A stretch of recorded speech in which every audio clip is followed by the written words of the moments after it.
इसके साथ साथ मनुष्य को अपनी बुद्धि का उपयोग करके मन को सशक्त बनाना होता है। यदि कोई बुद्धि पूर्वक अपने मन को भगवान के शरणागत होकर कृष्ण भावनामृत में लगाता है तो मन स्वतः सशक्त हो जाता है। और यद्यपि इंद्रियां सर्प के समान अत्यंत बलविष्ट होती हैं, किंतु ऐसा करने पर वे दंत विहीन सांपों के समान अशक्त हो जाएंगी। यद्यपि आत्मा बुद्धि मन तथा इंद्रियों का भी स्वामी है तो भी जब तक इसे कृष्ण की संगति द्वारा कृष्ण भावनामृत में सुदृढ़ नहीं कर लिया जाता, तब तक चलायमान मन के कारण नीचे गिरने की पूरी संभावना बनी रहती है।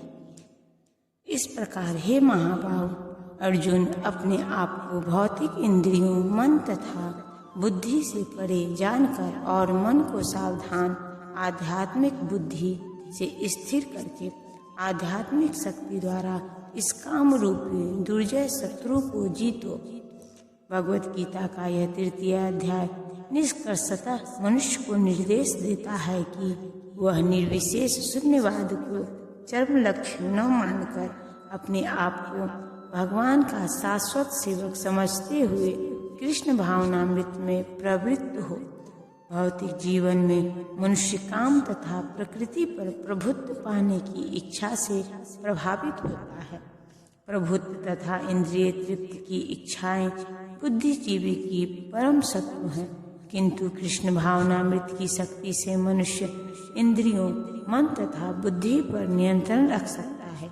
इसके लिए मनुष्य को सहसा अपने नियत कर्मों को बंद करने की आवश्यकता नहीं है, अपितु धीरे धीरे कृष्ण भावनामृत विकसित करके भौतिक इंद्रियों तथा मन से प्रभावित हुए बिना अपने शुद्ध स्वरूप के प्रति लक्षित स्थिर बुद्धि से दिव्य स्थिति को प्राप्त हुआ जा सकता है।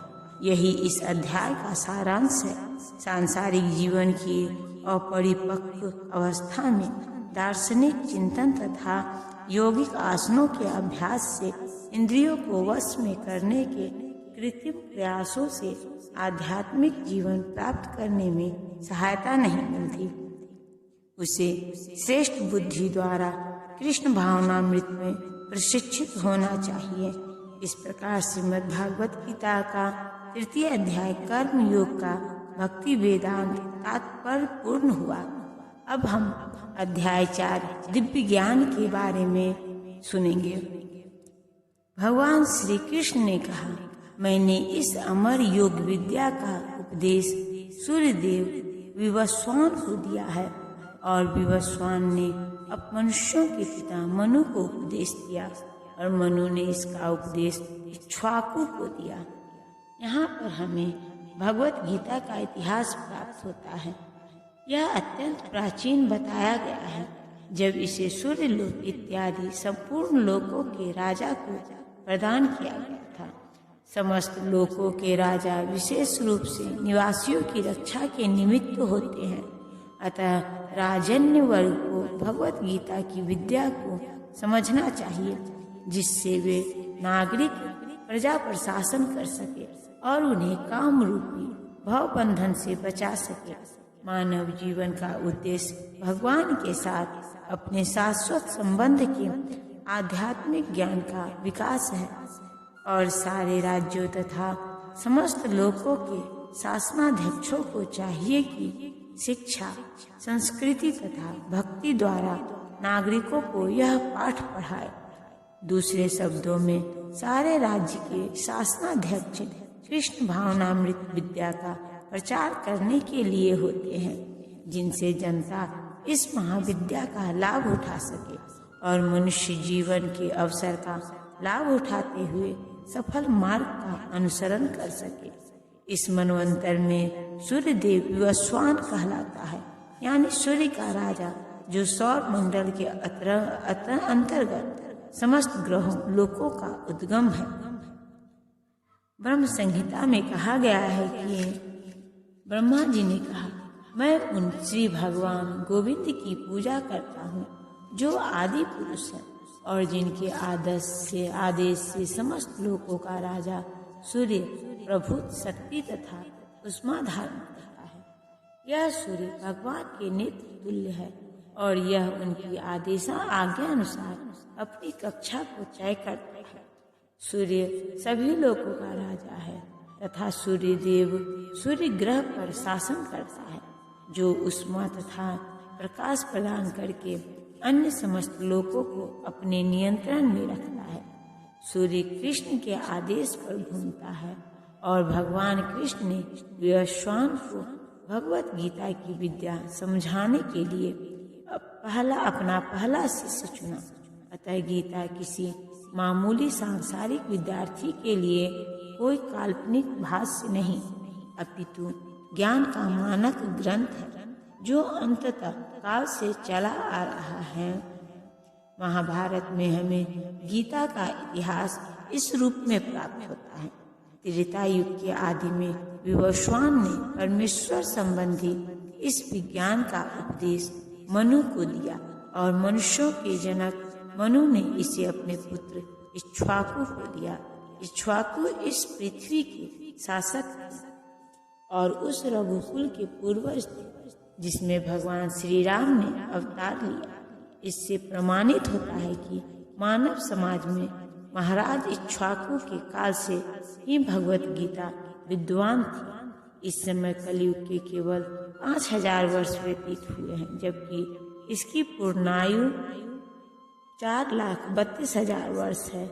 इसके पूर्व द्वापर युग था, इसके भी पूर्व त्रेता युग था।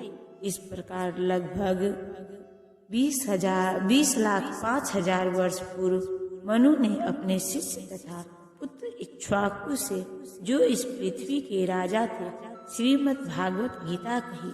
वर्तमान मनु की आयु लगभग 30,53,00,000 वर्ष अनुमानित की जाती है, जिसमें से 12,04,00,000 वर्ष बीत चुके हैं।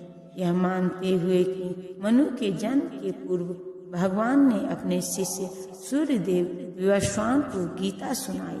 मोटा अनुमान यह है कि गीता कम से कम 12,04,00,000 वर्ष पहले कही गई और मानव समाज में यह 20 लाख वर्षों से विद्यमान रही। इसे भगवान ने लगभग 5,000 वर्ष पूर्व अर्जुन से पुनः कहा। गीता के अनुसार ही तथा इससे वक्ता भगवान के कृष्ण के कथन के अनुसार यह गीता के इतिहास का मोटा अनुमान है। सूर्यदेव विवस्वान को इसलिए गीता सुनाई गई क्योंकि वह क्षत्रिय था और उन समस्त क्षत्रियों का जनक है जो सूर्यवंशी है। चूँकि भगवत गीता वेदों के ही समान है क्योंकि इसे श्री भगवान ने कहा था, अतः यह ज्ञान अपौरुष से है। चूँकि वैदिक आदेशों को यथारूप में बिना किसी मानवीय विवेचना के अस्वीकार किया जाता है, फलतः गीता को भी किसी सांसारिक विवेचना के बिना स्वीकार किया जाना चाहिए। संसारी तार्किक जन अपनी अपनी विधि से गीता के विषय में चिंतन कर सकते हैं, किंतु यह यथारूप भगवत गीता नहीं है। अतः भगवत गीता को गुरु परंपरा से यथारूप में ग्रहण करना चाहिए। यहाँ पर यह वर्णन हुआ है कि भगवान ने इसे सूर्यदेव से कहा। सूर्यदेव ने अपने पुत्र मनु से और मनु ने अपने पुत्र इक्ष्वाकु से कहा।